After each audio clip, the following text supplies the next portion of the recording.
Ladies and gentlemen, welcome here into my workshop. It's just wonderful to have you here. Today we are going to be making a general purpose drop point carbon steel knife. With that said, let's get going.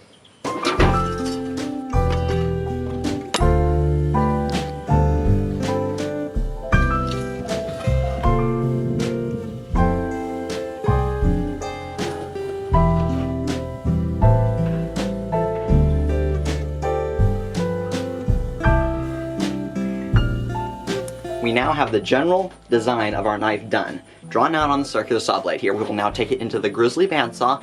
We will rough cut the general shape of the knife, then we will go over to the belt grinder with a 36 grit belt, finish the general profile.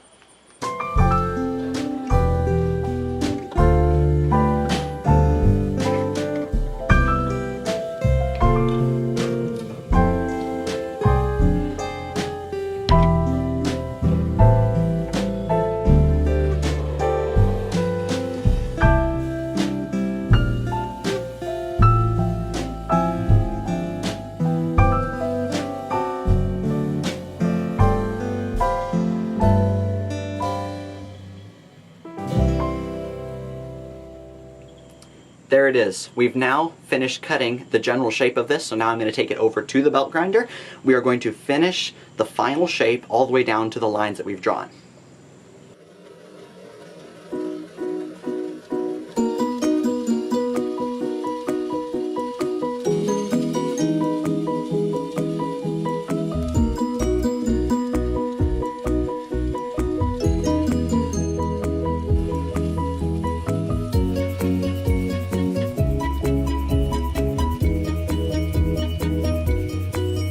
Alrighty, ladies and gentlemen, this is where we are now. We have finished sanding the whole perimeter of it with the belt sander to bring it down nice and smooth to the lines we have drawn. So it's time to go back to the belt grinder and grind the bevels. So let's get going.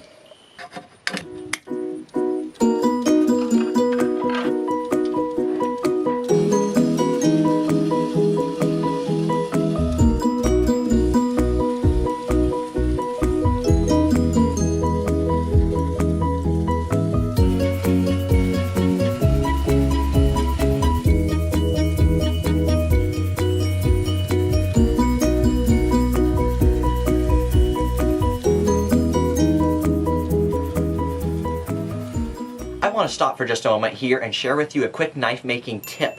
First of all, notice the difference between this side and this side. You'll notice the first one has much deeper scratches from the coarse grinding bell. The tip is, now is the time to remove those. While I have the angle set on the belt grinder and I have the knife clamped to the jig, if I throw on a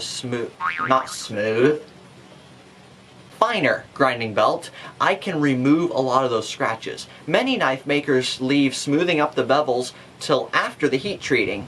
That doesn't affect the quality. There's not a right way to do it, but I must say, if I throw on a fine belt right now and clean up the sides while it's all set to the proper angle, I will save myself many minutes of hand sanding down the road.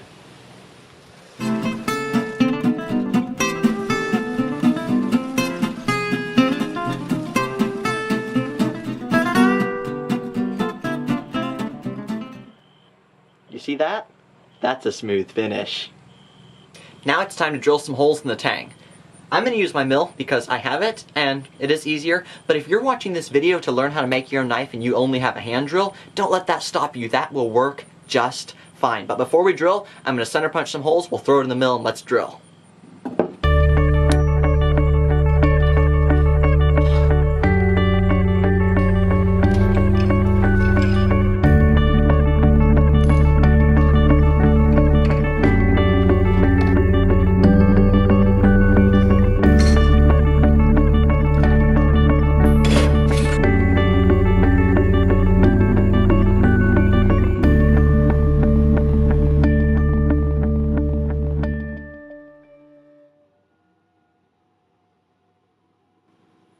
I'm going to stop for just a moment to share with you a quick knife making tip.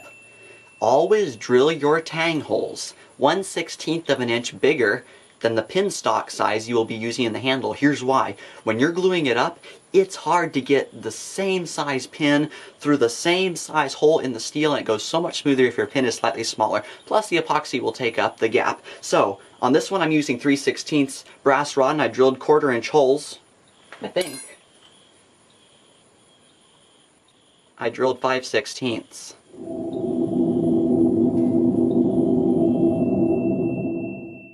But that's okay. I totally intended to drill 1/4 inch, but 5/16 will work just fine, and here's why.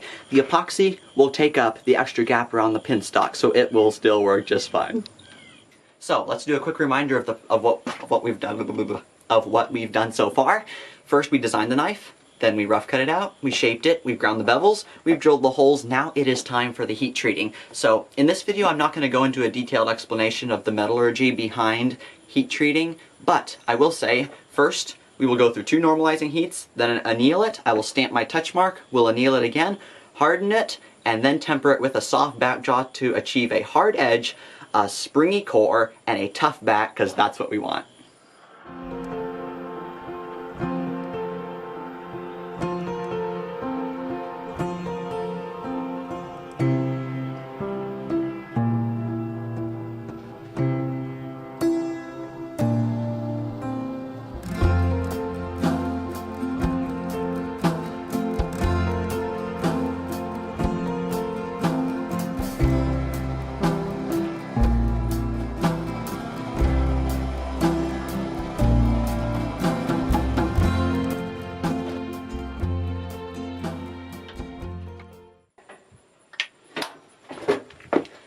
Alrighty friends, I've been trying to decide what handle material to put on this knife. The knife is in the forge, going through its annealing. It is cooling right now as we speak, so I'm having to think about what handle to put on. I have quite a few options here, everything from woods of different types. Got a massive cherry burl back there. This is mulberry. And I've even got aluminum, corian, birch, beech, lacewood, all kinds of things. But there are 2 combinations I like in a knife. Number 1, a light handle and a dark blade. Number 2, a light blade and a dark handle. On this one, we're going to leave the blade silver as opposed to bluing it with super blue. We're going to leave it light, and I'm going to put black walnut handle scales on this one. So we'll have 3/16 inch, why am I doing one? 3/16 inch pins, brass pins, with black walnut handle scales and silver blade. I think that'll make a pretty combination.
Having just finished the heat treating, I have just begun hand sanding the knife blade, and this will bring it to its final finish.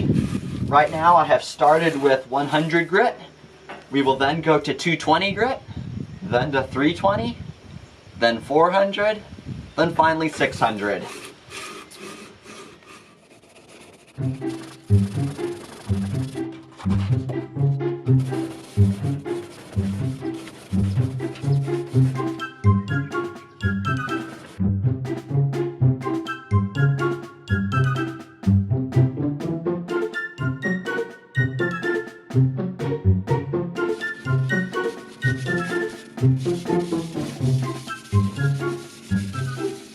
Alrighty, we've got a nearly perfect 220 grit hand sanded finish on this side. This side still has just the scale finish from the heat treating, but while I was sanding I had a thought. This knife is going to be used. It's not just going to sit in a case. This one's going to be used. And in use, sometimes knives get scratches, and if I sanded this to 600 grit, it'd be a very shiny finish that would probably show scratches more. So, I am only going to sand this to 320 grit. I changed my mind, and that also has another benefit. There's less hand sanding to do.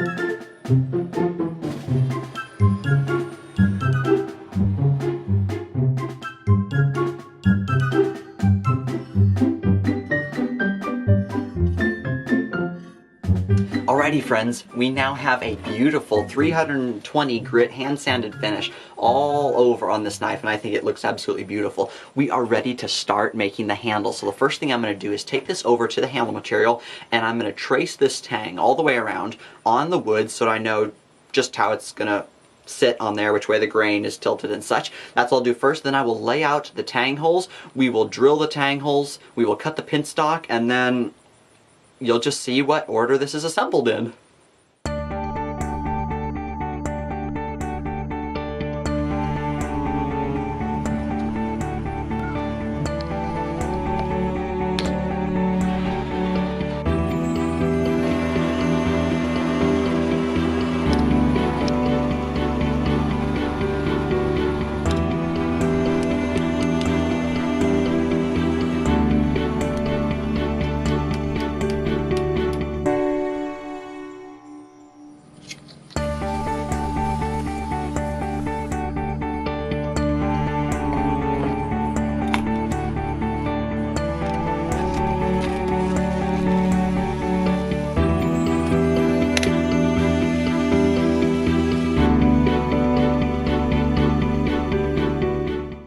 There's only one more thing that we need to do before we glue this handle, and that is take a rasp and file some shallow grooves in the middle of the brass pins, and here's why. As that pin is in the handle, those grooves will allow the epoxy to lock them in and never let them slide in and out of the handle. The grooves will not be deep enough to weaken it at all, just allow the epoxy to have a good grip.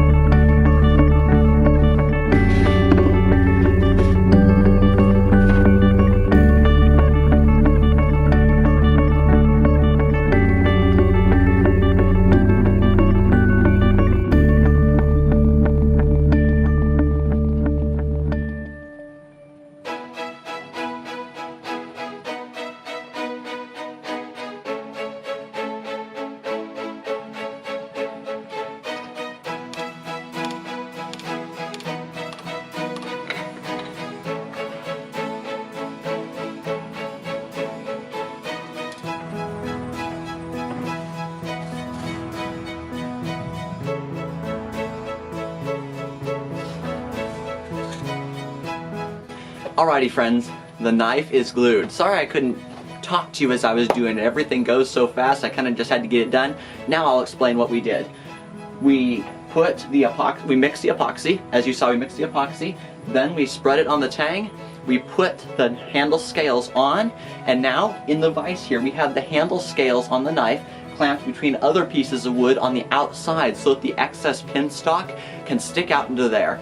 As you see right here, I have a C-clamp clamping right up near the end, so so it makes sure it's nice and tight. The jaws of this vise aren't perfectly parallel, I've found, so I put on an extra clamp just for added safety. So now, my workbench is a wreck, so this thing, the epoxy will start hardening, and I'm going to do some cleanup.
Alrighty friends, our knife is done. I think it looks beautiful. This has been absolutely a blast making it.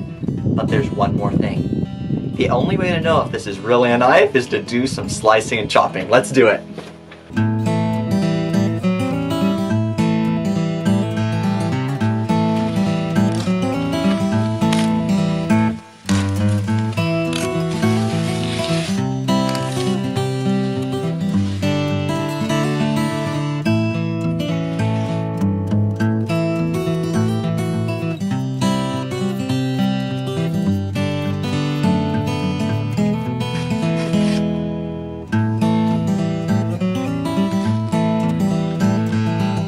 Well friends, it has been an absolute blast making this knife. I want to thank you so much for coming along as we made it. I have totally enjoyed it, and until next time, forge on.